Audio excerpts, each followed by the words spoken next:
사랑의 하나님, 차가운 겨울 바람이 얼굴을 스치는 이 새벽, 주님의 은혜를 기억하며 무거운 몸과 마음을 깨워 기도의 자리로 나왔습니다. 새해가 시작되면 모든 것이 마법처럼 변할 줄 알았는데 눈을 떠 마주하는 현실은 여전히 반복되는 일상이고 짊어져야 할 삶의 무게는 여전히 무겁기만 합니다. 주님, 우리는 참 연약합니다. 무언가 새롭게 결심해 보지만 쳇바퀴처럼 돌아가는 삶의 현실 속에서 자꾸만 위축되는 우리 자신을 보게 됩니다.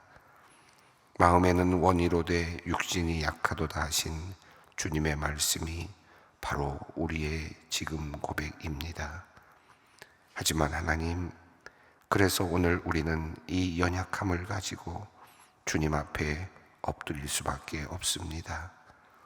우리의 힘으로는 도저히 이 삶의 무게를 버텨낼 힘이 없사오니 이 아침 주님께서 선하신 능력으로 우리와 함께하여 주시옵소서.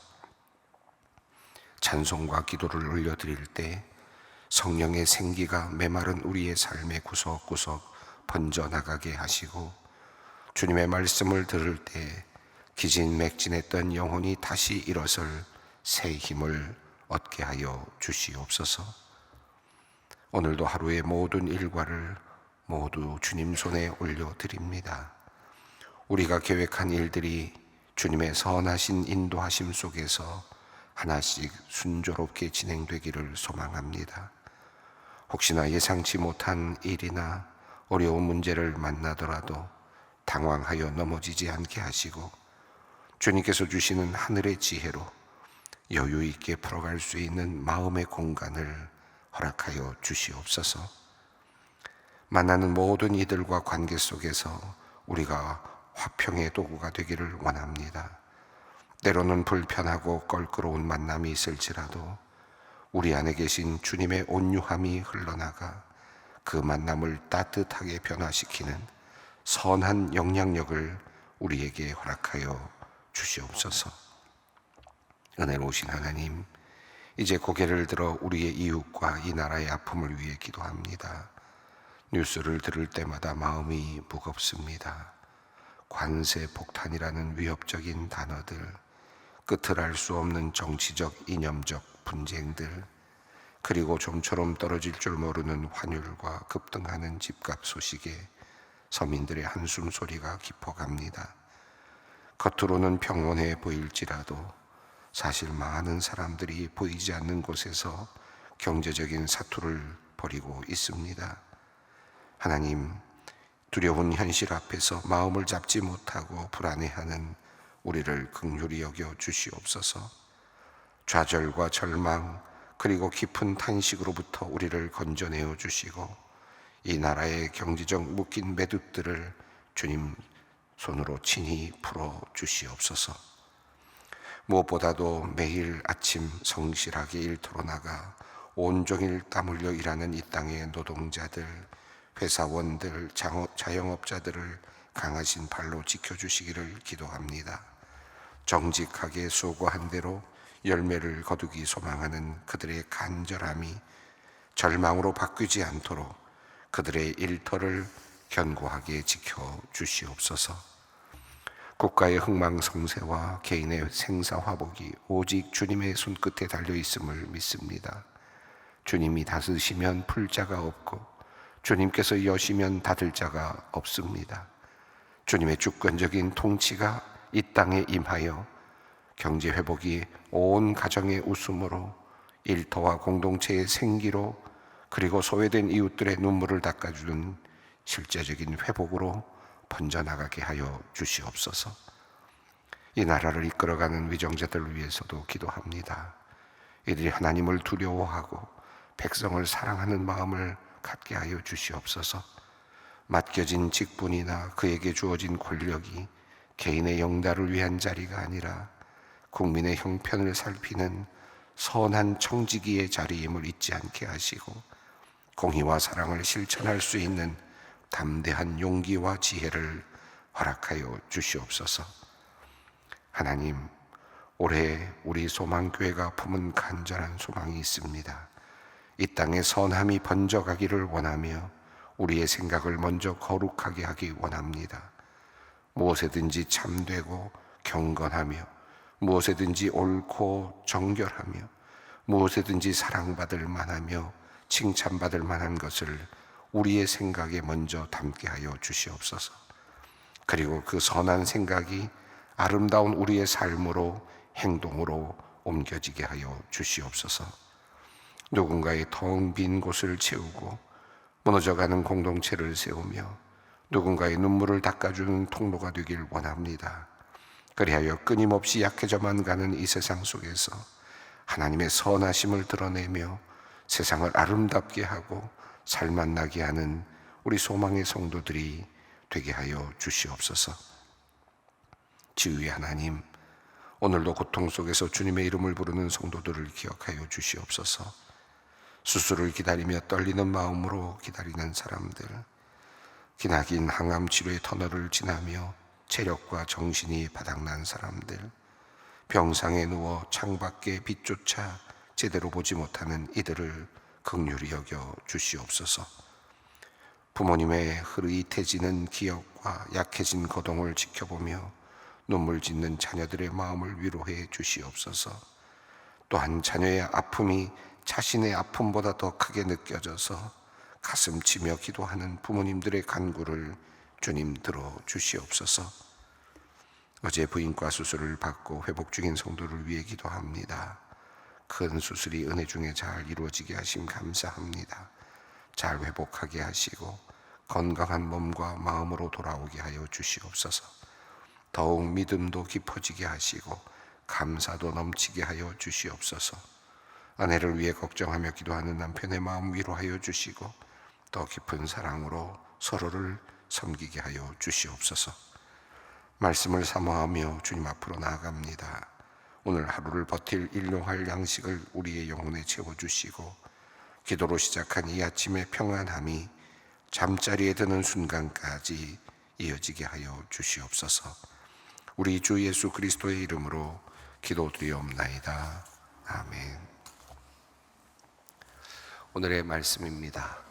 골로새서 1장 1절로 8절 말씀입니다. 골로새서 1장 1절로 8절까지 말씀입니다. 함께 봉독하겠습니다.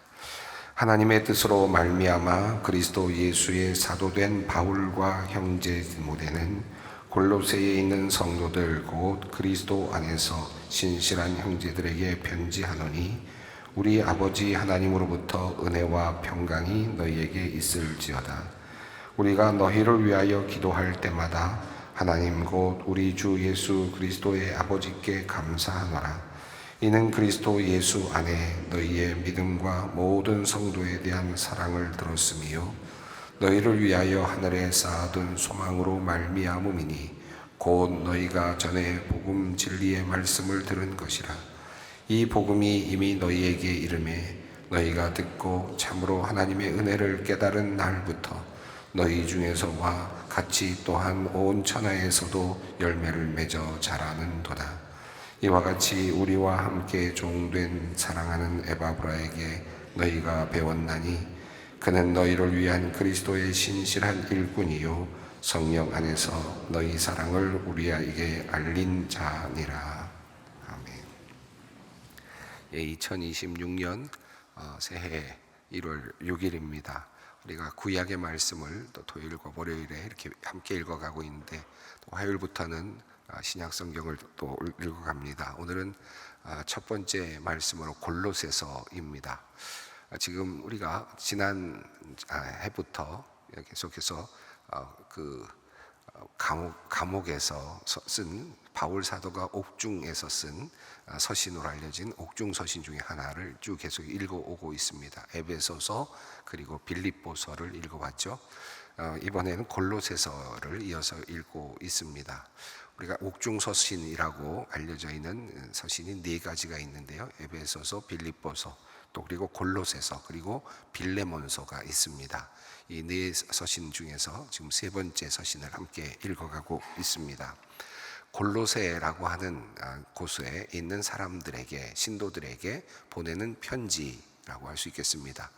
이미 앞서서 옥중서신이라고 말씀드렸으니까 바울은 지금 감옥에서 이 글을 쓰고 있습니다. 바울 사도가 골로새를 방문한 적이 있었을까요?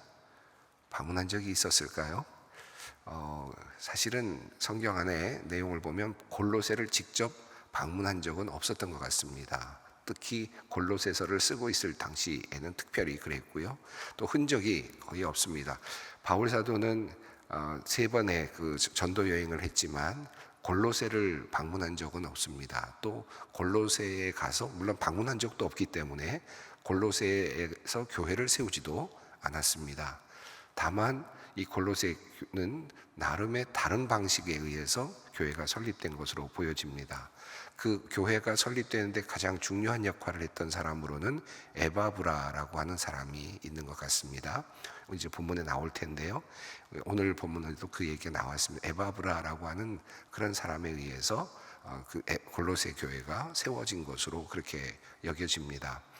에바브라는 어떤 사람일지 정확히는 알 수 없지만 바울에게 있어서 몇 번 나오지 않는 서신 속에서 에바브라의 존재가 있는 것으로 보여지고, 그리고 오늘 본문에 나오는 것처럼 에바브라는 지금 함께 바울과 동역하고 바울에게 배운 자라고 이렇게 표현이 되어 있습니다. 그러니까 적어도 바울의 제자 혹은 바울과 함께 동역하는 마치 디모데처럼 이런 함께 했던 그런 사람 중에 하나로 보여지고, 아마도 에베소 지역에 바울이 여행을 하고 있었을 때, 특별히 에베소 지역에서 3년여 동안 이렇게 머물게 되니까 아마 그때 배우고, 그리고 그 복음을 듣고 아마 골로새 지역에 가서 아마 복음을 전하고 교회를 세운 그런 인물이 아닐까 이렇게 추정이 됩니다.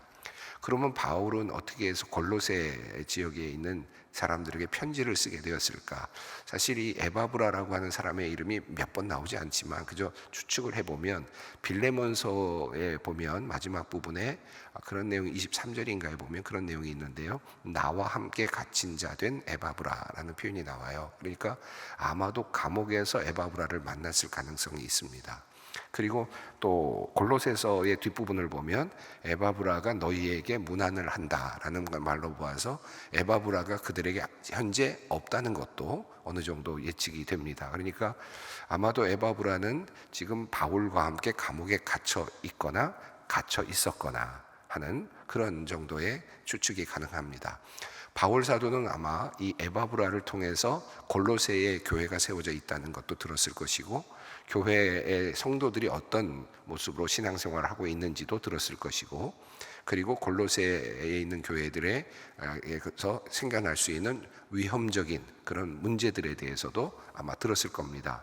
그래서 골로새 교회에 한 번도 가본 적이 없고 또 골로새 교회를 세우지도 않았지만 그곳에 있는 성도들에게 지금 자신의 권위, 그러니까 그리스도의 사도로서 공적인 권위를 가지고 지금 나름 이 골로새 교회를 또 목회하고자 하는 마음으로 보내는 편지가 이 골로새서라고 이렇게 볼 수 있겠습니다.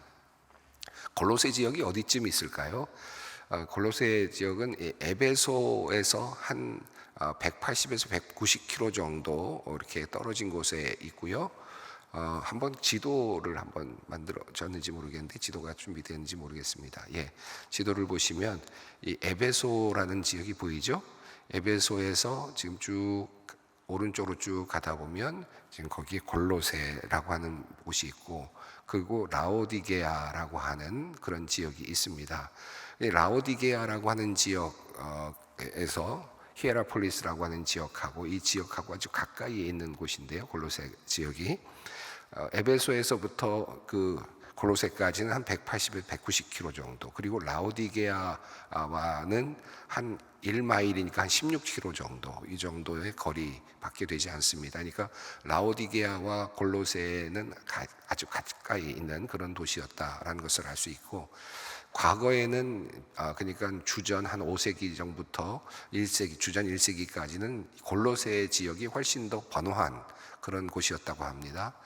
그런데 그 예수님 당시 그리고 초대교회 당시에는 골로새는 이제 쇠퇴하는 조금 그런 지역이었던 것 같고, 도리어 라오디게아 지역이 훨씬 더 잘 살고 그리고 또 번영하는 그런 이제 곳이었던 것으로 그렇게 여겨지고, 또 역사학자들이 그렇게 이야기를 합니다. 대부분 라오디게아와 골로새 지역은 직물 산업이 발전했다고 그러고요. 산업들이 발전했고 교역을 하는 그런 도시들이었다고 해서 어느 정도 그 부요함이 있는 그런 도시였을 것으로 추측이 됩니다. 그러니까 이제 이런 정도를 우리가 생각해 보면 지금 아마 에베소에서 지금 이 에바브라를 만났거나, 그리고 에바브라는 골로새 지역에서 복음을 전했을 것으로 이렇게 예상이 됩니다. 자, 이제 오늘 본문을 한번 다시 보시면, 자, 이런 정도를 생각하면서 한번 본문을 보겠습니다. 1절 말씀입니다. 하나님의 뜻으로 말미암아 그리스도 예수의 사도된 바울과 형제 디모데는, 늘 이 서신서에는 인사 부분이 나오는데요. 오늘 이 골로새서에도 1절과 2절이 인사 부분입니다. 근데 인사 부분을 우리가 보통 서신서를 읽을 때마다 너무 비슷해 보여서 그냥 휙 읽고 지나갈 때는 있지만, 그러나 그냥 그렇게 읽고 지나가도 크게 무리는 없지만 뒤에 나오는 내용들과 사실 그 밀접한 연관이 되어 있는 것들이 앞서 인사 안에도 이미 들어 있는 것을 보게 됩니다.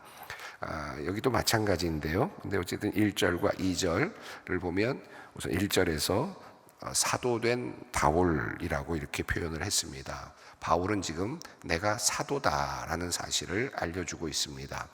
골로새는 방문한 적도 없죠. 그러나 골로새 지역에 있는 교인들은 바울의 존재에 대해서 어느 정도 알았을 가능성이 높습니다. 그러니까 그 권위가 있다고 여겨졌기 때문이겠죠. 왜냐하면 에바브라가 바울에게서 배웠기 때문에 그곳에서 세워진 교회는 바울과 연관되어 있는 그런, 적어도 신학적으로나 또 나름대로 여러 가지 면에서 연결되어 있었다라고 볼 수 있기 때문에 바울의 권위는 아마 골로새 교회 사람들에게는 이미 어느 정도 인정이 되고 있었을 거로 이해가 됩니다.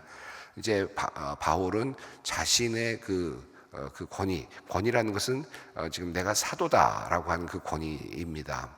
그런데 이 사도된 권위는 어디서부터 왔습니까? 하나님의 뜻으로 말미암아라는 표현을 썼고요. 그리스도 예수의 사도된 나 바울이라고 이렇게 표현을 했습니다.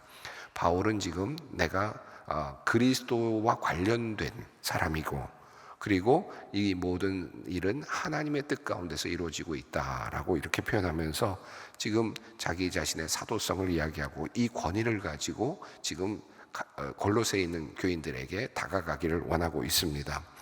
자, 그리고 여기서 혼자 쓰는 것처럼 되어 있지 않고 여기에도 바울과 형제 디모데는 이라고 이렇게 표현을 했습니다. 그래서 사도 바울과 디모데가 지금 함께 이 서신을 보내고 있다라고 하는 것을 알려주고 있습니다. 종종 이 학자들은 이런 문장을 보면서 바울이 이것을 직접 쓰기보다는 아마도 디모데가 쓰고 바울이 뒤에 이렇게 사인하지 않았겠느냐.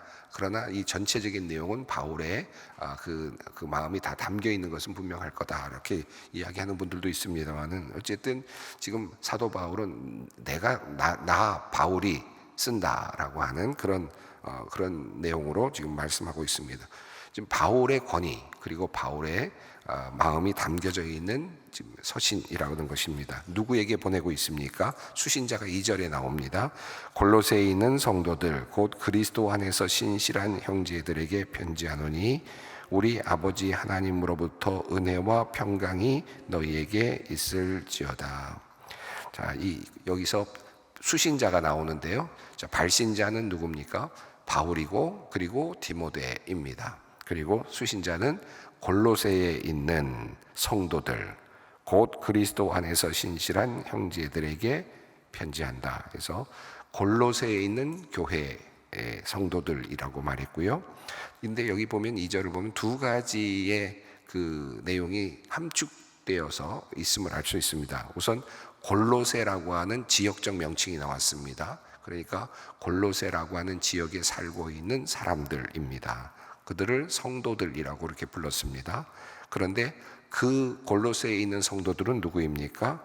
그리스도 안에서 신실한 형제들이라고 이렇게 표현이 되었습니다. 이 형제들이라는 표현이 여기서는 단지 남자들만을 표현하는 것은 아닌 것 같아요. 왜냐하면 빌립보서를 보셨어도 그때 말씀을 드렸습니다마는 형제들이라는 표현이 나온 다음에 바로 이어서 여성들의 이름이 함께 나오거든요.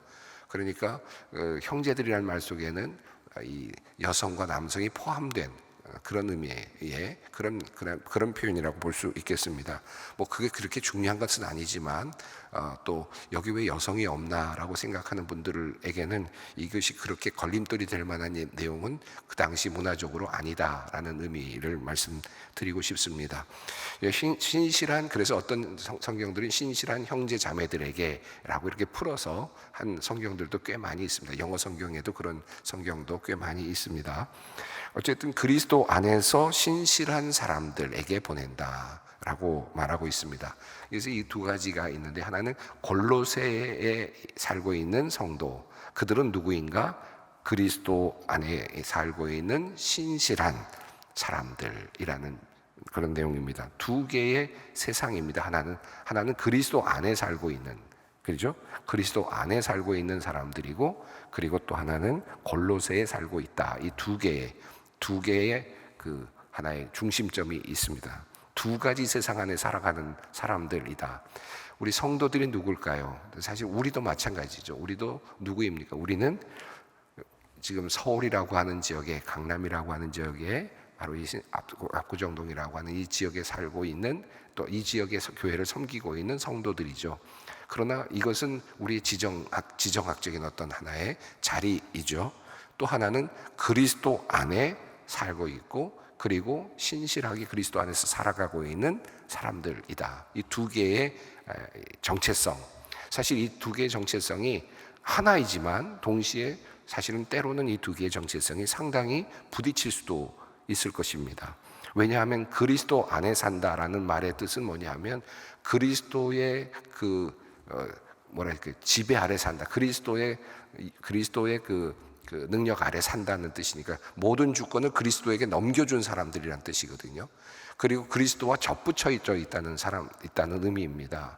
그러니까 그리스도와 함께 접붙여져 있고 그리스도의 지도 안에 살고 있는 권능 아래 자기의 것을 내어놓은 사람들이라는 것이니까, 골로새라고 하는 지역은 세상의 지역이고, 그리고 또 사업이 일어나는 지역이고 경제활동이 일어나는 지역이라고 하는 이런 관점에서 보면 이 두 개가 서로 맞물려 있고, 또 그리고 대치되는 그런 상황이기도 합니다. 우리 성도들의 모습이 또한 그러하기도 하겠습니다.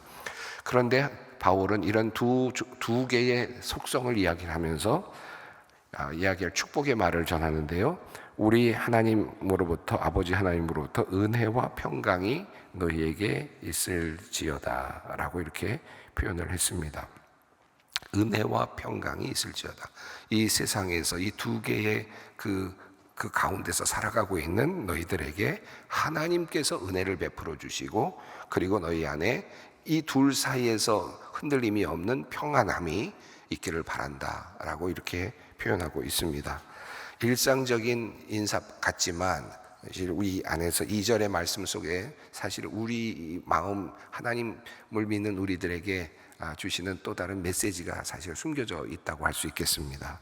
자, 이렇게 인사 말씀을 전한 바울은 3절부터 이제 그 골로새에 있는 교인들을 내가 어떻게 알게 되었는지, 그리고 또 골로새를 내가 어떻게 생각하고 있는지, 우선 그런 내용을 감사한 마음을 담아서 감사의 인사로 이렇게 전개해 나가면서 이제 그 내용을 이제 설명하고 있습니다. 3절 말씀입니다.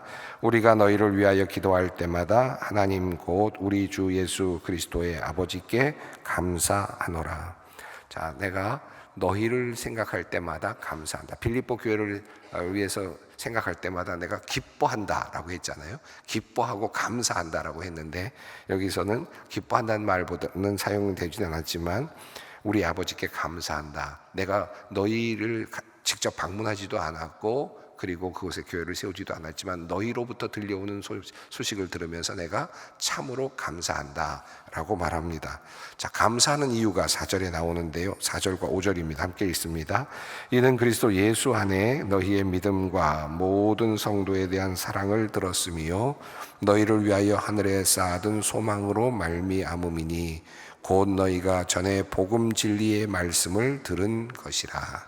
자, 이 4절과 5절을 보면 이 세 가지의 큰 지금 그 칭찬할 만한 좋은 소식을 이야기하고 있는데, 우선 너희 안에 있는 믿음에 대해서 들었고, 그리고 너희들끼리 함께 나누고 있는 그 사랑에 대해서 들었고, 또 이 모든 것들, 그리고 너희들이 하늘의 소망을 두고 있다는 사실을 들었다라고 이렇게 표현합니다. 그런데 이 모든 것들이 무엇으로부터 왔느냐? 바로 너희가 복음의 진리를 들었기 때문이다. 그러니까 복음의 진리를 너희가 들음으로 너희 안에 믿음이 생겨나게 되었고, 그리고 성도들 사이에 사랑이 생겨나게 되었고, 하늘의 소망을 갖게 되었다라고 하는 내용입니다. 복음이 주는 매우 일반적이면서도 중요한, 우리 기독교가 말하고 있는 복음을 들을 때 우리가 얻을 수 있는 중요한 것들을 세 가지를 지금 바울은 이곳에서 나열하고 있습니다. 복음을 들을 때 우리에게 어떤 일이 생겨나느냐?